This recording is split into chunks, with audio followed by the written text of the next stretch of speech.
পিএসএলে বল হাতে গতির ঝড় তুললেন নাহিদ রানা। তবু কেন হতাশ হতভম্ব ধারাভাষ্যকারা? নাহিদ রানাকে নিয়ে যা বলেছিলেন বিস্তারিত জানতে ভিডিওটি না টেনে সম্পূর্ণ দেখার অনুরোধ রইল। এবারের পিএসএলে বল হাতে দুর্দান্ত পারফরমেন্স করে চলেছেন রেশাদ হোসেন। লাহোরের হয়ে অলরাউন্ডারের ভূমিকা পালন করছেন রেশাদ হোসেন। তবে লিটন দাস ফিরে গেলেন। এরপরে জিম্বাবুয়ে সিরিজ বাদ দিয়ে পেশোয়ার জালমির স্কোয়াডে যোগ দিলেন নাহিদ রানা। এদিন নাহিদ রানার পেশোয়ার জালমি কুয়েটা গ্যালেটর্সের মুখোমুখি হয়েছিলেন।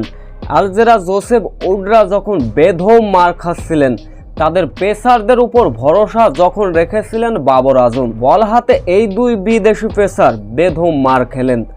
কিন্তু এদিন পেশোয়ার জালমির একাদশে ছিলেন না নাহিদ রানা।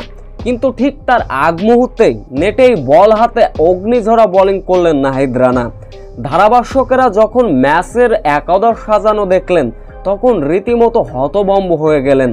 নাহিদ রানার মতো একজন পেসার যে কিনা বল হাতে নেটে অগ্নিঝরা বোলিং করলেন, সে কিনা একাদশে নেই। হতবাক হয়ে গেলেন পাকিস্তানি সব ধারাভাষ্যকেরা।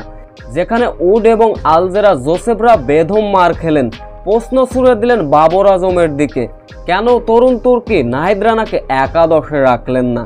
হয়তো পরবর্তী ম্যাচে উডরা যে পরিমাণ মার খেয়েছেন, একাদশে ফিরবেন হয়তো নাহিদ রানা।